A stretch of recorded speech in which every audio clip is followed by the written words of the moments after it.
welcome to a series of gameplay vids that are very long overdue. These are especially for Lorfarius, but of course they're for all my subs to watch and enjoy as well. Basically, my good friend Lorfarius has been asking for absolutely ages now. I'm sure he's just got to the point where he's sort of given up because I just haven't done it. So I do really apologise about that, mate. But as I said, I did promise you that they would happen.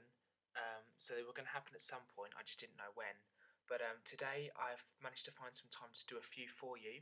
There is going to be probably more than what I'm putting up at the moment, but I'm sort of having little blocks of time where I can just sort of blitz some and then I have to leave them and then come back to them. So anyway, these are long overdue, so I do apologise that it took a while to get these up, mate. But I really hope you enjoy them. Also, one more thing I want to say before we start this gameplay is that I've reorganised all my videos into playlists, in case those of you guys that don't know. Basically, if you go on my channel and you click on playlists, I've now organised all of my videos into playlists under piano stuff, gameplays, let's plays, pickups and packages, keyboard performances. So check the playlists as well, guys, and you'll hopefully find it easier to go through my videos. Now, Litil Divil, guys, was released on the Amiga CD and DOS in 1993 by Gremlin Interactive, and was also then released on the Philips CDI in 1994 by Gremlin Interactive. And basically, you play as a devil called Mutt, who basically has to escape from a dungeon, and you have to go through a series of puzzles and riddles along the way. And what they did was, which I thought was a really cool idea, if I can just put this in front of the screen, guys, they actually released with the game your own paper map. So, because basically all the mazes that you have to go through get very complex, and sometimes you forget where you are and you get lost. So they gave you this so that you could like draw on the route that you've currently been taking, so you can look at it and you won't get lost and you know where you are. So I thought that was pretty cool. Sorry if I keep sniffing as well, guys. I've got really bad hay fever today. Okay, so here we go, guys. Now I'm on World 3 at the moment, so basically Maze 3. But I'm going to start from the beginning, just because that would make more sense to do.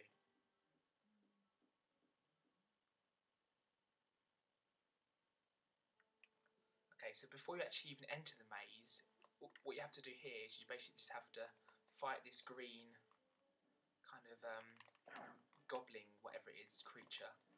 And as you can see, I'm very bad at this. And basically, you just have to keep pressing button 1 and just keep attacking him.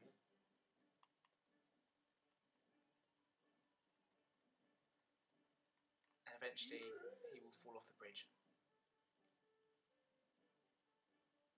So, as easy as hell, really.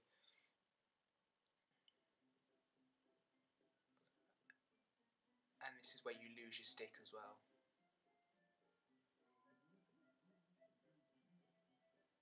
Okay, so I'm just going to take you guys through some of the maze, show you some of the rooms that are along the way, some of the puzzles you have to do, and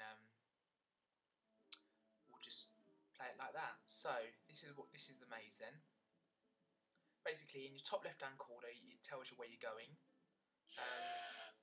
and obviously avoid them. Sometimes I talk so much that I'm too busy concentrating on talking and not what I'm doing. Yeah, so as I said, in the top left-hand corner, it tells you where you're going, so you hope you don't get lost. And that is an absolute godsend, because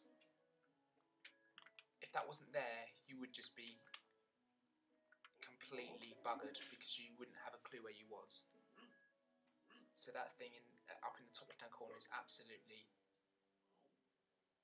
essential that it's there. So yeah, you can go backwards as well.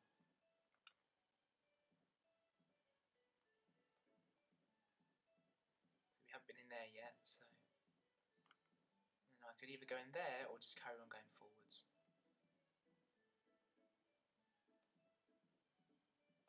So yeah, and this is one of many rooms. In order to kick the door open, you just press button 1, or the first button on the controller.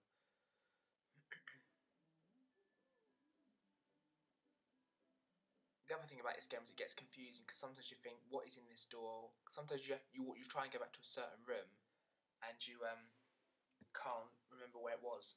Now, this is not too much of a hard game, a mini game, but I can't do it at the moment because I haven't got a bucket. Basically, they've got shops in each of the mazes where you can purchase items, and I need to really purchase a bucket in order to actually do this level. Basically, the idea is to jump from stone to stone, and when you get to this end one, if you've got the bucket, he'll put the bucket in the water and throw it at that end boss. Because I don't have the bucket at the moment, I can't actually do this. So what I'm going to do is I'm actually going to exit it to save time.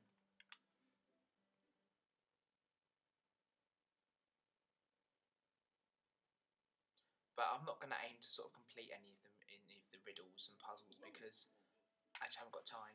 So if I just show you guys a few of them, so you can see what they're like. I really like the colour in this game as well. Obviously on the CDI the graphics aren't going to be like amazing, but I do think for a CDI game it's actually quite impressive. You know, the brickwork is fairly detailed, so I do think it's quite impressive. Actually, we haven't been in there yet.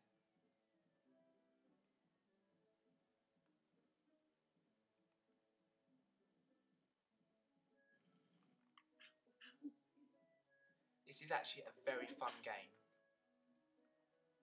It can get frustrating if there's loads of holes in the floor, but other than that, it's a really fun game. And I would totally recommend it.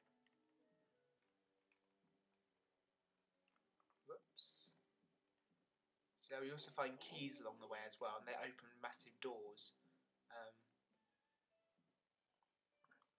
So another tip for you if you're playing this game, try and collect as many keys as you can, or find as many as you can, as early on in the game as you can.